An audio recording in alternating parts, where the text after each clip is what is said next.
오늘 우리에게 주시는 하나님 말씀 호세아 6장 1절에서 6절까지의 말씀입니다. 호세아서 6장 1에서 6절입니다. 구약성경 1261페이지에 있습니다. 한 절씩 교독하겠습니다. 오라 우리가 여호와께로 돌아가자. 여호와께서 우리를 찢으셨으나 도로 낫게 하실 것이요 우리를 치셨으나 싸매어 주실 것임이라.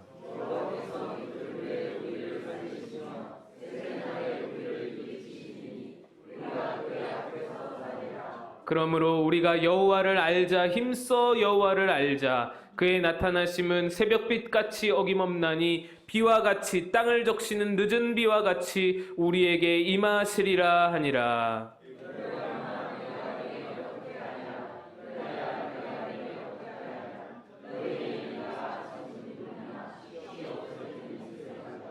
그러므로 내가 선지자들로 그들을 치고 내 입의 말로 그들을 죽였노니 내 심판은 빛처럼 나오느니라. 나는 인애를 원하고 제사를 원하지 아니하며 번제보다 하나님을 아는 것을 원하노라.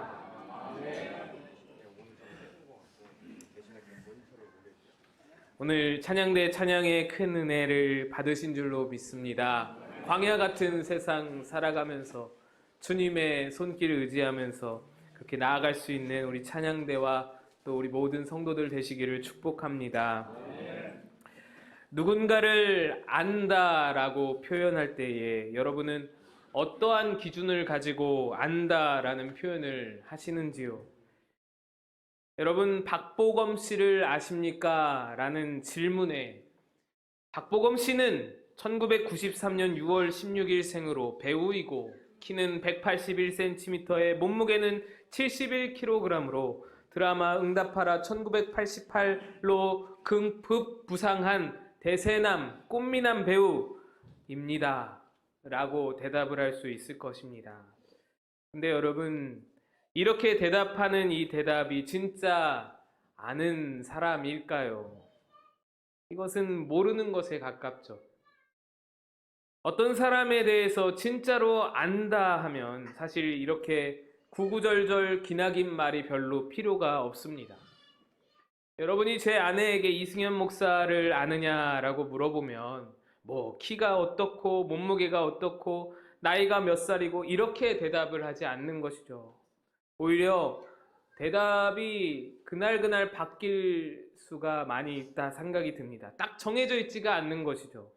그날 기분의 상태와 뭐 그런 상황에 따라 감정에 따라 달라질 것입니다. 어느 날은 불같이 화를 내면서 그 인간 얘기도 하지 말라고 왼수가 따로 없다고 하실 수도 있는 것이고 또 어느 날은 사랑하는 우리 남편이에요 그럴 수도 있는 것이죠. 나무가 한 그루가 있습니다. 그 나무의 종류와 나무의 굵기와 높이와 나이와 그리고 나무의 특징에 대해 잘 아는 알미 있는 반면에 어린 시절 그 나무에 그네를 달아놓고 그 나무에서 숨바꼭질을 하고 나무 그늘에서 낮잠도 잤던 사람은 그 나무를 볼 때에 눈물이 핑 도는 그런 알을 가지고 있습니다. 정보를 아는 것과 그 나무와 관계를 맺어서 관계적인 알을 가진 사람의 차이인 것입니다. 관계적인 알을 가진 사람은 나무를 생각할 때 아무 말 못하고 옛 생각에 잠기고 그렇게 눈물을 흘릴 수 있다라는 것이죠. 이런 알미 바로 관계적인 알미고 체험적인 알미입니다. 오늘 알에 대해서 말씀을 좀 나누고자 하는데요. 오늘 나누고자 하는 알은 표면적인 정보를 아는 것을 말하는 게 아닙니다. 오늘 말하고자 하는 알은 체험적이고 관계적인 알을 말하려고 합니다. 오늘 보면 호세아서의 배경은 여로보암 2세라는 왕이 다스리던 북왕국 이스라엘입니다. 여로보암 2세는 통일 이스라엘이 가장 넓은 영토를 차지했던 그 솔로몬 왕 때에 그 북쪽 영토를 다 회복할 정도로 이 북이스라엘 영토가 솔로몬 때의 영광을 다 회복할 정도로 그렇게 많은 부강하고 강력했던 그런 나라가 여로보암 2세 때의 북이스라엘 나라였습니다. 게다가 막강한 부를 이루어서 국가적인 번영과 평화를 누렸고 뿐만 아니라 막강한 군사력을 바탕으로 외교적인 평화도 누렸습니다. 그래서 모든 나라가 북이스라엘을 향하여서 동맹을 맺고자 하고 엎드려 절하는 그런 강대국이 되었습니다. 그런데 이러한 번영과 평화, 부유함이 부작용을 일으켰습니다. 사회 곳곳에 부작용을 일으키는 겁니다. 오늘 본문의 말씀 호세아 선지자와 또 다른 선지자 아모스 선지자는 이 호세아 선지자, 아모스 선지자가 비슷한 시기에 활동을 했는데 그 시대상을 아모스 선지자가 아주 잘 말해주고 있습니다. 여로보암 2세 때의 시대상, 그것을 아모스 선지자가 말하는 아모스 선지자의 시각으로 바라보는 여로보암 2세 때의 시대상은 정치가와 경제적 부호들은 긴밀하게 유착한 가운데 불법을 행하고 있고 가난한 백성들의 재산을 겁탈하고 착취하고 있으며 법관들도 뇌물을 받음으로 의인을 괴롭히는 그런 악을 행하고 있고 또 그들은 주위에서 생존을 위해 애쓰고 있는 가난하고 소외된 이웃에 대하여 동정은 조금도 없고 철저한 개인주의로 무장하여서 그렇게 사람들을 백성들의 피를 고열을 빨아먹는 그런 상황들이었습니다.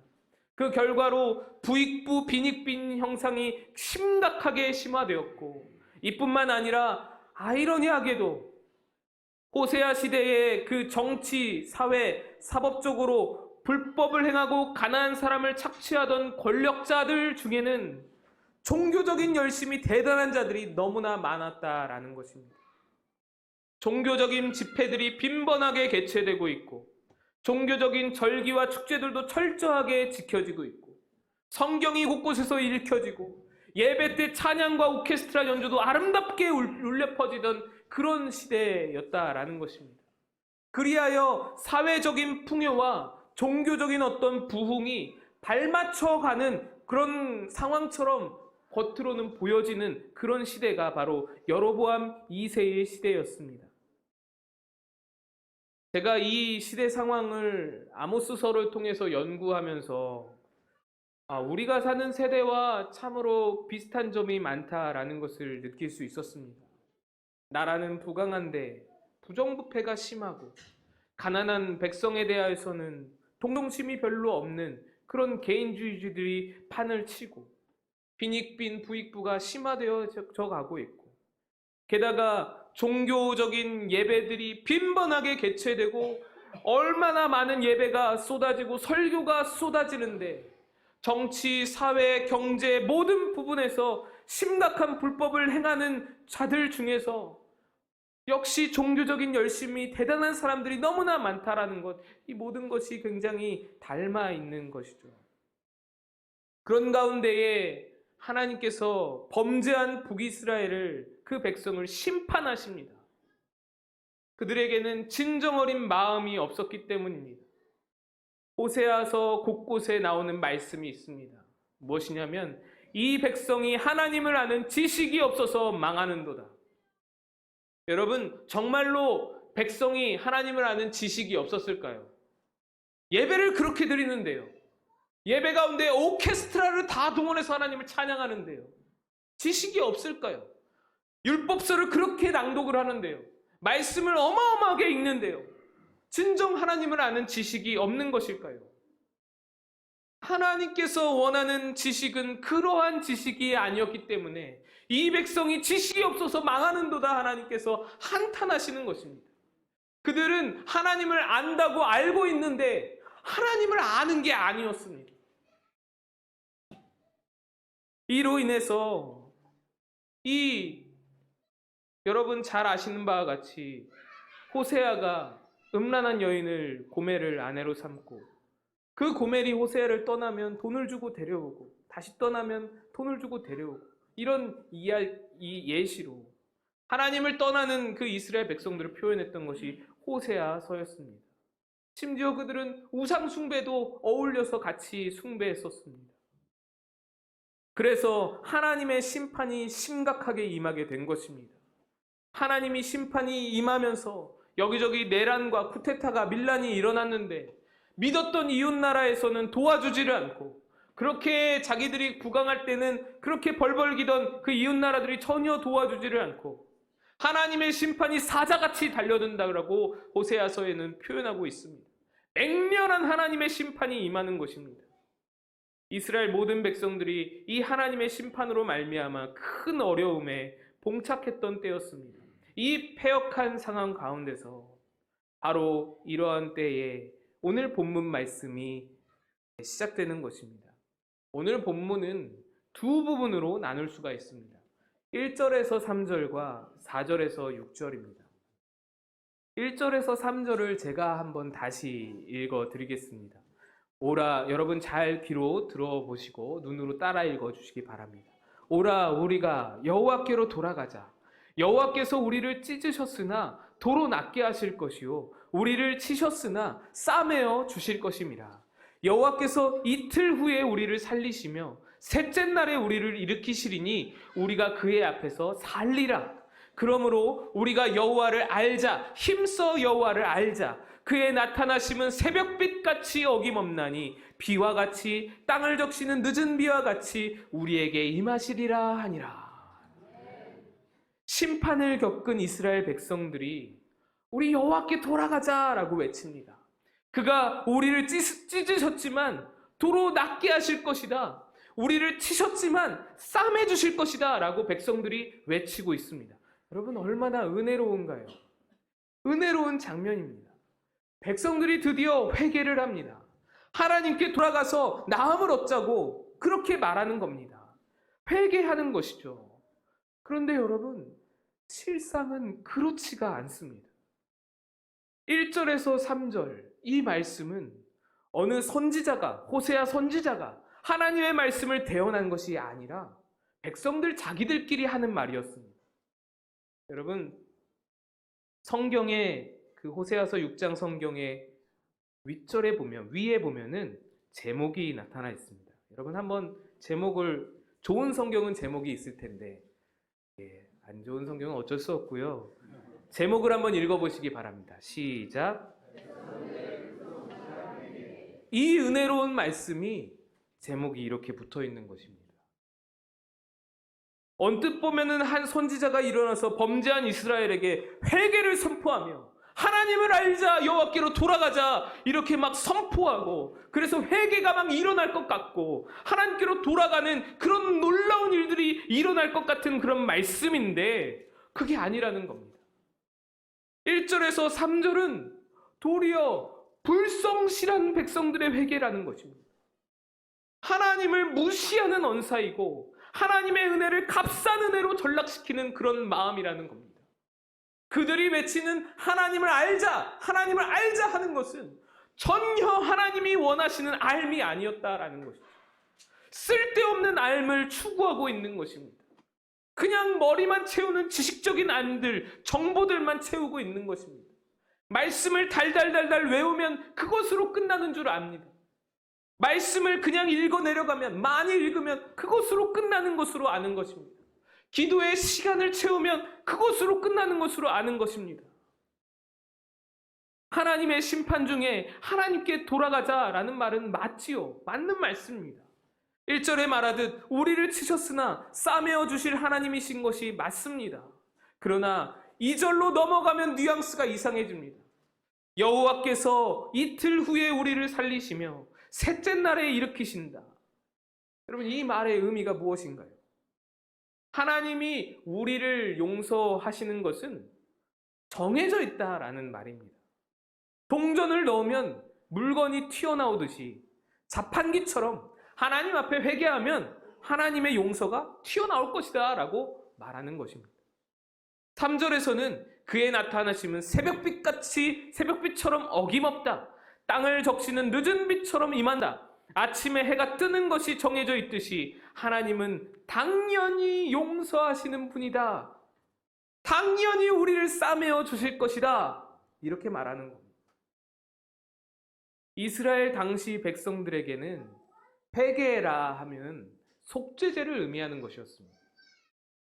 여러분, 한마디로 표현하면 이겁니다. 하나님 심판하시네? 하나님 화나셨네? 괜찮아. 야, 괜찮아. 속죄제 한 방이면 끝나. 하나님 속죄제 정말 좋아하셔. 속죄제 한 번이면 돼. 그거면 다 용서가 되는 거야. 지금 이스라엘 백성들은 하나님을 이렇게 기계적으로 이해하고 있는 거죠. 그러면서 하나님을 안다라고 말하는 것이죠. 하나님이 우리의 회개에서 여러분 원하시는 것이 무엇입니까? 우리의 진정 어린 마음이지요. 이렇게 계산된 마음으로 하나님께 회개를 넣으면, 하나님께 속죄제를 넣으면 용서가 툭 튀어나와. 자판기처럼 하나님을 취급하는, 하나님을 기계적으로 이해하는 이런 것은 하나님이 원하시는 마음이 아니라는 것입니다. 여러분이 똑같은 입장에 처해 있다고 한번 생각해 보세요. 누가 여러분에게 심각한 잘못을 했습니다. 그래서 여러분이 화가 너무 많이 나서 화를 내고 뭐라고 말했습니다. 그렇게 시간이 좀 지났고 여러분은 그 사람이 나에게 찾아와서 진정 어린 사과를 해주면 받아줄 그런 마음을 준비하고 있었습니다. 근데 어느 순간에 그날 나를 화나게 한 그 친구가 하는 말을 우연하게 듣는 겁니다. 야, 걔는 착해가지고 착해 빠져서 내가 미안하다고 한마디만 하면 아마 다 받아줄걸. 내 친구들 걔 그렇게 다 등쳐먹고는 미안하다는 한마디로 다 수습이 다 됐잖아. 뭐 이런 식의 말을 여러분 우리가 듣는다면 얼마나 기분이 나쁠까요? 여러분, 하나님은 인격체이시잖아요. 하나님은 기계가 아니잖아요. 지금 이스라엘 백성이 완전히 하나님을 오해하는 것이죠. 그러면서 3절에 말하는 거예요. 우리가 하나님을 알자, 힘써 하나님을 알자. 여러분, 이 말만 자체만을 딱 떼어놓고 보면 너무나 귀한 말씀입니다. 너무나 맞는 말씀입니다. 그러나 지금 이스라엘 백성들이 아는 하나님은 완전히 잘못된 하나님을 알고 있습니다. 속죄제를 좋아하는 하나님, 번제 한 번 드리면 껌뻑 주는 그런 하나님으로 알고 있는 것입니다. 겉으로만 띄엄띄엄 정보적으로만 그렇게 하나님을 알고 실상은 하나님을 전혀 모르는 상태라는 것이죠. 백성들이 이렇게 이야기하는 것을 하나님이 다 들으셨습니다. 하나님의 마음이 얼마나 아프셨을까요? 4절부터는 하나님께서 한탄하시면서 응답하시는 말씀입니다. 4절입니다. 에브라임아, 내가 내게 어떻게 하랴? 유다야, 내가 내게 어떻게 하랴? 너희의 인내가 아침 구름이나 쉬 없어지는 이슬 같도다. 에브라임아, 여기서 에브라임은 북이스라엘의 대표적인 지파입니다. 에브라임아, 내가 너한테 어떻게 하랴? 너희들 어쩌면 좋니? 내가 어떻게 해야 너희는 하겠니? 너희가 돌아오겠니? 너희들 정말 구제불능이다. 너희의 인애가 아침 구름이나 쉬 없어지는 이슬 같도다. 여기서 인애는 쉽게 말해서 사랑을 말하는 것입니다.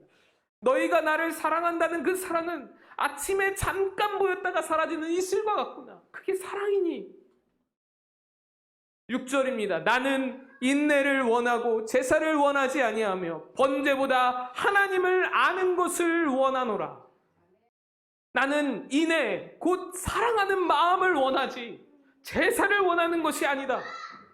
너희들 속죄제 한 번이면 내가 그냥 흡족할 것이라고 생각하고 번제 한 번이면 흡족할 것이라고 생각하는데 전혀 나를 잘 모르는 것이다. 나를 잘못 아는 것이다. 오해한 것이다. 나는 번제보다 나를 제대로 알기를 원한다. 이 하나님의 한탄 섞인 하나님의 외침인 것입니다. 여기서 하나님께서 표현하신 알다라는 단어는 히브리 단어로 야다라는 단어입니다. 하나님은 속죄제보다 번제보다 하나님 당신을 야다하기를 원하신다라는 것입니다. 이 야다라는 단어는 신약성경 누가복음 1장에서 마리아에게 수태고지를 하는 장면에서도 이 야다라는 단어가 헬라어로 번역되어서 사용됩니다. 마리아에게 가브리엘 천사가 나타나서 너 잉태하여 아들을 낳을 것이니 이름을 예수라 하라 하실 때에 마리아가 말합니다. 저는 남자를 알지 못합니다. 여기서 쓰인 알다라는 말이 바로 여기서에 쓰인 알다, 야다라는 말입니다. 똑같은 말이에요. 남자를 알지 못합니다. 무슨 말입니까? 남녀 관계에서 그렇게 깊은 성관계를 가질 정도로 친밀하고 속속들이 다 들여다보는 그런 암, 이것이 바로 이 마리아가 말한 알입니다. 나는 남자를 알지 못합니다. 관계적인 알을 의미하는 거예요. 그와 내가 하나가 되는 그런 알을 의미하는 거예요. 사회, 정치, 종교 분야까지 썩지 않은 곳이 없던 이스라엘을 심판하시면서 그 심판으로 하나님은 너희들 나와 친밀하게 지내자. 너희들 나와 하나 되는 그 알을 알아라. 너희들 나를 관계적으로 알아라. 그 마음으로 하나님께서는 이스라엘 백성들을 심판하시고 그 마음으로 돌이키기를 원하셨다라는 것이죠. 여로보암 2세의 시대와 매우 흡사한 오늘날 대한민국의 사회, 오늘날 대한민국의 한국 교회가 되찾아야 할 마음가짐은 바로 다른 것이 아닌 이 마음인 겁니다. 하나님과 관계적인 알므로 들어가는 마음, 지식적인 알미 아닌 하나님과의 체험적인 알므로 들어가는 마음. 번제보다 하나님을 아는 것을 원하신다라는 말씀이 무엇인가요? 번제로는 하나님을 깊이 알 수 없다라는 겁니다. 번제가 무엇입니까? 예배입니다. 여러분, 그저 일주일 내내 내 맘대로, 내 원대로 살아가다가 일주일에 한 번 내가 하나님 위해 교회 가드립니다 라는 식으로 한 번의 예배로는 그 하나님의 마음을, 하나님과의 관계적인 알을 알아갈 수 없다라고 하나님께서는 말씀하는 겁니다. 하나님을 정말로 깊이 있게 알려면 내 일상 중에서 하나님을 경험하고 하나님을 체험하고 하나님과의 관계가 끈끈하게 맺어져야 한다라는 것이죠. 그래서 예배 이후에 엿새의 삶 가운데서의 삶의 예배가 이어져야 한다는 것을 오늘 말씀하는 것입니다. 여러분, 수많은 문제들을 안고서 여러분들 고민하고 있을 때에, 마음이 어려울 때에, 마음이 무너질 때에 누구와 여러분 상담하십니까? 누구에게 고민들을 털어놓으십니까? 여러분의 엿새 동안의 삶 가운데서 여러분은 하나님을 얼마나 경험하고 계십니까? 여러분의 마음 자리에서 하나님은 여러분의 그렇게 그냥 어려움이 있을 때 전화 바로 붙들어서 그렇게 수다 떨 수 있는 친구보다 하나님은 더 중요한 자리에 과연 앉아 계십니까? 얼마나 하나님과 대화하며 얼마나 하나님과 소통하십니까? 만약 누군가가 여러분에게 당신은 하나님을 아십니까? 라고 묻는다면 여러분 뭐라고 대답할 수 있으십니까? 하나님은 전능하시고요. 하나님은 은혜롭고 하나님은 사랑이 많고 자비가 풍성하시며 노하기를 더디하시는 그런 하나님입니다. 이렇게 대답하실까요? 안타깝지만 여러분, 이러한 대답은 귀신들도 할 수 있는 대답입니다. 귀신들도 하나님의 전능하심과 능력을 알고 그 앞에서 벌벌벌 떨고 있습니다. 우리가 수요일에 마가복음을 통해서 봤지만 귀신들도 예수님께 나와서 절하고 그에게 경배합니다. 경배한다라는 것은 예배한다라는 말과 같은 단어입니다. 귀신도 하나님에 대한 정보, 하나님에 대한 지식은 다 있다라는 거예요. 그렇다면 진정으로 하나님을 아는 것이 무엇입니까? 우리는 당신 하나님을 아십니까? 라는 질문을 받을 때에 하나님에 대한 정보만 늘어놓을 것이 아니라 나의 하나님, 내가 경험한 하나님, 나만의 하나님을 말할 수 있어야 합니다. 내가 얻은 죄악길에서 방황하면서 세월을 허송할 때에 그분이 나에게 빛을 비춰주시며 나를 인도해 주셨습니다. 이렇게 하나님을 소개할 수 있어야 합니다.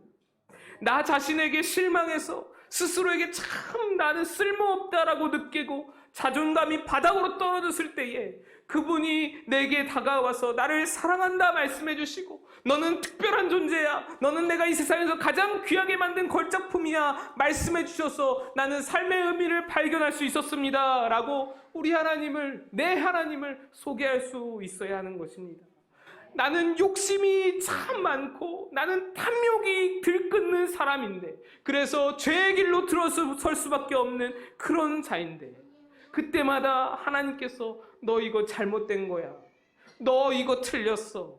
너 이거 고쳐야 돼. 말씀해 주셔서 내가 늘 바른 길로 걸어갈 수 있게 하나님이 나를 도와주십니다. 이렇게 우리 하나님을 소개할 수 있어야 하는 것이죠. 하나님을 경험으로 아는 마음이라는 것은 과거 어느 한 시점에만 경험한 것을 계속 우려먹는다라는 것이 아니라 지금도 계속해서 하나님을 경험하는 마음을 말합니다. 그때 하나님이 여러 가지 말씀해 주신 그것으로 만족하고 그때 그 체험, 그 경험으로 안주하며 지금 하나님이 뭔 말씀을 하시든지 내 맘대로 사는 삶을 말하는 것이 아니라 그때의 그 경험을 시작으로 지금도 여전히 날마다 새벽마다 저녁마다 하나님의 말씀을 들을 수 있는 마음,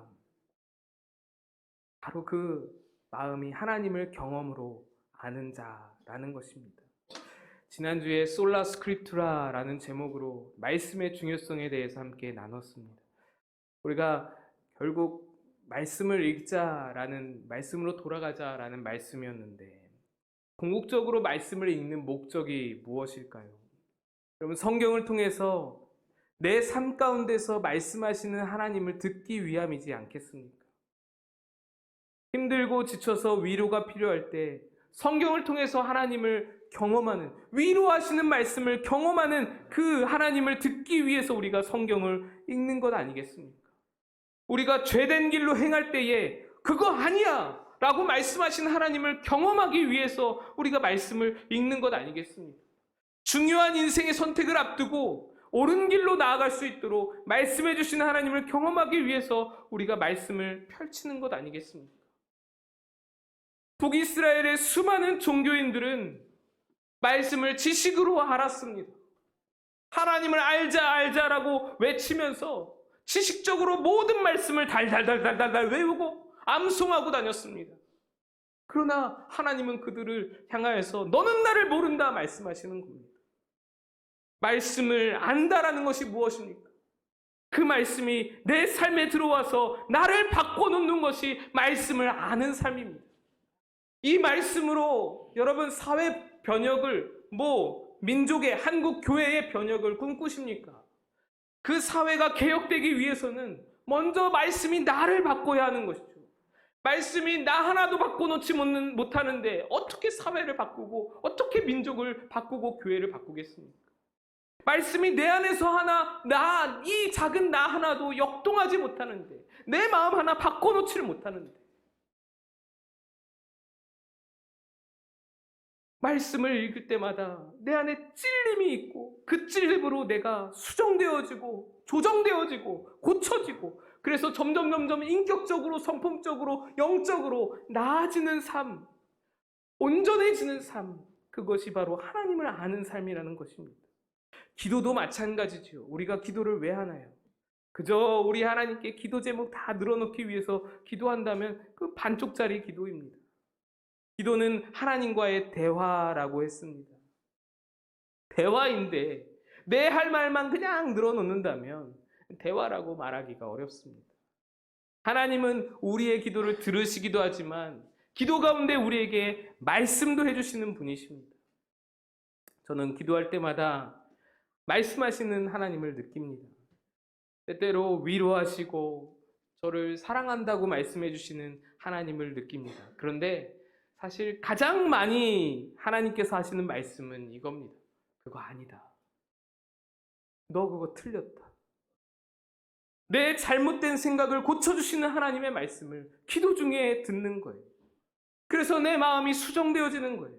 내 마음이 고쳐지는 거예요. 내 안에 어떤 고집이 있을 때에, 내 안에 어떤 강팍한 마음이 있을 때에, 특별히 누군가를 향한 미워하는 마음, 정죄하는 마음이 있을 때에 하나님은 어김없이 기도 가운데 찾아오셔서 그거 아니다. 그거 그렇지 않아. 그거 잘못된 마음이야. 말씀해 주시는 하나님을 경험하는 겁니다. 어느 여자 청년이 교회 친구랑 대판 싸웠습니다. 머리끄댕이를 잡지만 않았을 뿐이지.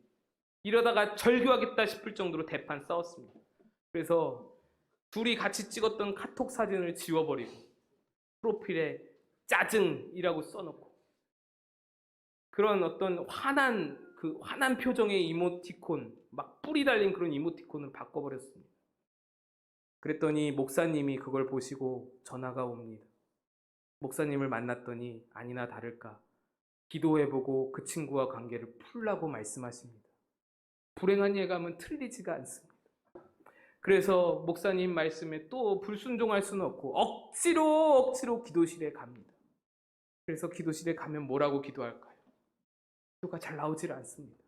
아직도 분이 덜 풀렸습니다. 근데 무슨 기도입니까? 기도라기보다는 하나님께 하소연에 가까운 말을 쏟아놓게 됩니다. 하나님 그가시나 하는 말 들었죠. 하나님 그가시나 그대로 내두실 것입니까? 그대로 내버려 두시겠습니까? 하나님은 공의의 하나님이신데 하나님 그가시나 일벌받게 하셔야죠. 저요 그가시나 교회 나오면 저 절대로 교회 안 나갈 겁니다. 걔를 택하든지 나를 택하든지 양당간에 결정하세요. 그러고는 자리를 박차고 나갑니다. 누가 아니죠. 여러분 제가 조금 과장하기는 했지만 청년부 사역하면서 비슷한 일을 셀 수 없이도 많이 경험해봤어요. 기도는 내가 답을 정해놓고 그 답을 하나님께 구하는 것이 절대로 아닙니다.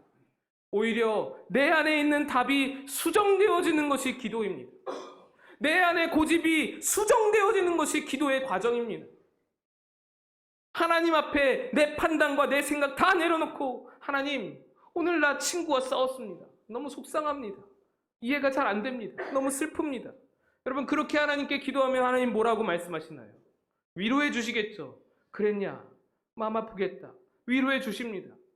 그런데 위로뿐만 아니라 분명하게 말씀해 주십니다. 여러분 이것을 경험해야 돼요.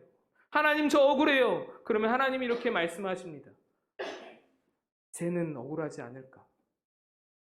그 아이는 속상하지 않을까?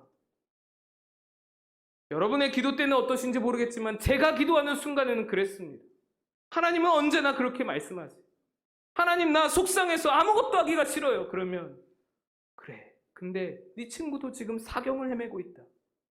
그러시더라고요. 그러면서 내 마음속에서 조정이 일어나는 겁니다. 나는 무조건 옳고 저 사람은 틀렸다라고 답이 정해져 있던 마음에서 기도를 하면서 하나님을 경험합니다. 아, 나도 틀린 부분이 있구나. 아, 내가 잘못된 부분이 있구나. 하나님이 말씀하시는 그거 아니야. 그렇지 않아. 말씀하시면서 내가 뭘 잘못했는지, 내가 뭘 고치고, 내가 뭘 변해야 하는 것인지, 무엇인지, 뭘 내가 자라나야 하는지 정리가 되어가는 거예요. 그렇게 정리가 되고 나면 하나님 뜻에 따라 나의 성품이 조금, 나의 믿음이 조금 자라나게 되는 겁니다. 조금이라도 자라날 수 있다면 하나님을 경험하는 삶인 것이죠. 관계도 좀 더 좋은 방향으로 진일보할 수 있게 되는 것이죠. 여러분 별것 아닌 사소한 일 같지만 이렇게 기도를 통해 말씀을 통해 또 찬양과 예배를 통해 나에게 말씀하시는 하나님을 경험한 사람이 바로 하나님을 아는 자입니다. 하나님을 아는 자는 그래서 오늘보다 내일이 더 하나님과 가깝고 오늘보다 내일이 좀 더 다듬어져 있고 오늘보다 내일이 더 하나님 앞에 성숙할 수 있는 자, 그 자가 하나님을 아는 자라고 할 수 있는 것입니다. 하나님의 뜻대로 점점 변화해지고 나아가는 것이죠. 그래서 말씀이 있는 교회, 기도가 있는 교회는 여러 가지 일들이 많고 죄인들이 모였으니 얼마나 수많은 일들이 많겠어요. 갈등이 있을 수 있지만 기도와 말씀으로 금방 회복되기에 분열이 있을 수 없고 하나님의 조정이 일어나기에 성도 각자가 성장하고 다듬어지고 다시는 그와 같은 일이 반복되지 않을 그런 한층 성장하는 교회가 되어지는 것입니다. 하나님을 경험하여 아는 것이 내 삶과 내 교회에 이토록 중요한 일입니다. 단순히 잘못한 것에 대해서 회개하면 하나님 용서해 주셔. 하나님 회개하면 그만이야. 그러고 버린다면 오늘 호세아 6장에 하나님의 한탄을 불러일으키는 이스라엘 백성과 같은 자리에 있다라는 것이죠. 하나님께서 오늘 우리 마고 꿈꾸는 교회에 하시는 말씀을 여러분 귀 기울여 들으시기를 축복합니다. 나는 인애를 원하고 제사를 원하지 아니하며 번제보다 하나님을 경험하여 아는 것을 원하노라. 함께 기도하겠습니다.